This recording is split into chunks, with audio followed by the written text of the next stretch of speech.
1857 की क्रांति पर आज की हमारी इस विशेष चर्चा में स्वागत है। ये महज एक तारीख नहीं है। बिल्कुल नहीं। ये तो वो पहली संगठित आवाज थी जिसने ब्रिटिश राज को सच में हिलाकर रख दिया था। हाँ, और आज हम एक लेख 1857 की क्रांति, भारत का पहला स्वतंत्रता संग्राम, इसी के जरिए इसे समझने की कोशिश करेंगे। जी, ये लेख कई परतें खोलता है, काफी गहरा विश्लेषण है इसमें। तो हमारा मकसद साफ है, इस स्रोत के आधार पर ये समझना कि ये विद्रोह आखिर क्यों भड़का, कौन लोग थे इसके पीछे, और ये कामयाब क्यों नहीं हो पाया पूरी तरह से, पर फिर भी इसका असर इतना गहरा क्यों रहा। बिल्कुल, तो चलिए शुरू करते हैं। अच्छा, तो शुरुआत करते हैं कारणों से। लेख साफ कहता है कि ये सिर्फ वो कारतूस वाली बात नहीं थी, पृष्ठभूमि पहले से तैयार हो रही थी। हाँ, जैसे अंग्रेजों का राज्यों को हड़पना। बिल्कुल, वो डलहौजी की नीतियां, फिर किसानों पर भारी लगान, दस्तकारों का उजड़ना, ये सब मतलब एक बेचैनी पैदा कर रहा था।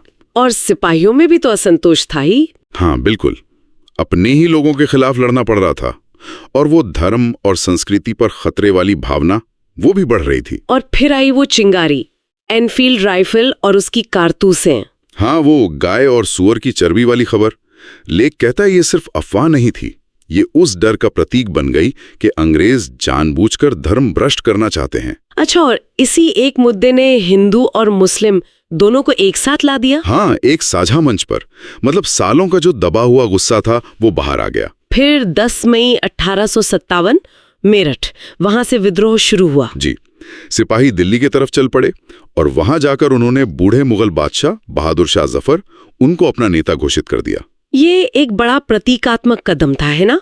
एक तरह से पूरे भारत को जोड़ने की कोशिश। बिल्कुल, और फिर तो ये आग बहुत तेजी से फैली। कानपुर, लखनऊ, बरेली, झांसी, बिहार में आरा। हाँ, लेख में इन सब जगहों का जिक्र है। और ये सिर्फ सैनिक विद्रोह नहीं रहा फिर। नहीं, बिल्कुल नहीं। जमींदार, किसान, आम लोग सब शामिल हो गए इसमें। और नेतृत्व, कई बड़े नाम सामने आते हैं।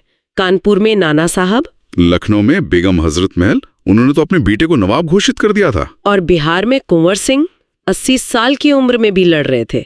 कमाल का जज्बा। हाँ, और रानी लक्ष्मीबाई, झांसी की रानी, उनका वो कहना, मैं अपनी झांसी नहीं दूंगी, वो तो अमर हो गया। सही कहा। और तात्या टोपे की वो गुरिल्ला लड़ाई, उसने भी अंग्रेजों को काफी परेशान किया। जी, लेकिन इस बात पर जोर देता है कि ये जन आंदोलन बन गया था। आम लोगों ने अंग्रेजी दफ्तर, बंगले सब जला दिए। लेकिन इतनी बहादुरी के बाद भी 1858 तक ये विद्रोह दबा दिया गया। क्यों? क्या वजह थी? स्रोत कई बातें बताता है। एक तो कोई सेंट्रल लीडरशिप नहीं थी, सब अपने अपने इलाके में लड़ रहे थे। मतलब तालमेल की कमी। हाँ, भारी कमी। बहादुर शाह जफर नाम मात्र के नेता थे, और कम्युनिकेशन, वो भी एक बड़ी दिक्कत थी। अंग्रेजों के पास टेलीग्राफ था, वो तेजी से जानकारी और सेना भेज सकते थे। बिल्कुल, उनके हथियार भी बेहतर थे, संगठन भी। विद्रोहियों के पास ये सब नहीं था। तो नतीजा ये हुआ कि विद्रोह को बहुत बेरहमी से कुचला गया। हाँ, दिल्ली पर दोबारा कब्जा, बहादुर शाह जफर को रंगून भेज दिया गया, हजारों लोग मारे गए।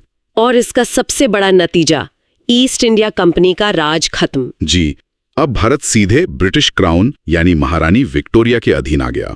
फिर वो 1858 की घोषणा आई। हाँ, जिसमें कहा गया कि राजाओं को उनका राज्य मिलेगा अगर वो वफादार रहें और धार्मिक मामलों में दखल नहीं देंगे। लेकिन सेना में भारतीय सिपाहियों की संख्या कम कर दी गई, कंट्रोल बढ़ाया गया। बिल्कुल। अब बात करते हैं इसकी विरासत की।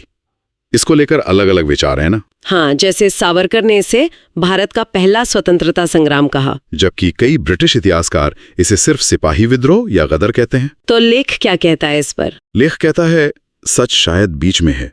ये सिर्फ सिपाहियों का विद्रोह तो नहीं था, आम लोग भी शामिल थे, लेकिन ये पूरी तरह संगठित स्वतंत्रता संग्राम भी नहीं था, क्योंकि वो राष्ट्रीय योजना, वो नेतृत्व नहीं था।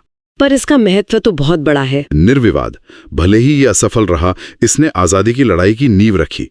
पहली बार इतने बड़े पैमाने पर भारतीय अंग्रेजों के खिलाफ एक हुए।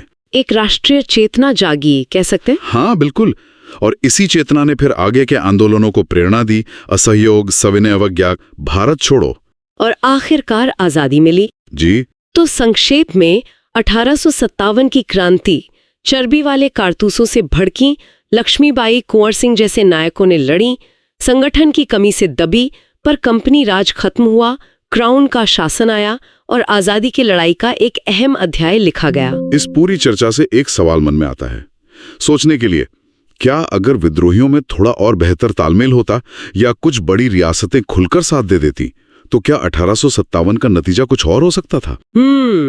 या फिर ब्रिटिश सैन्य ताकत उस समय इतनी ज्यादा थी कि इसे दबना ही था।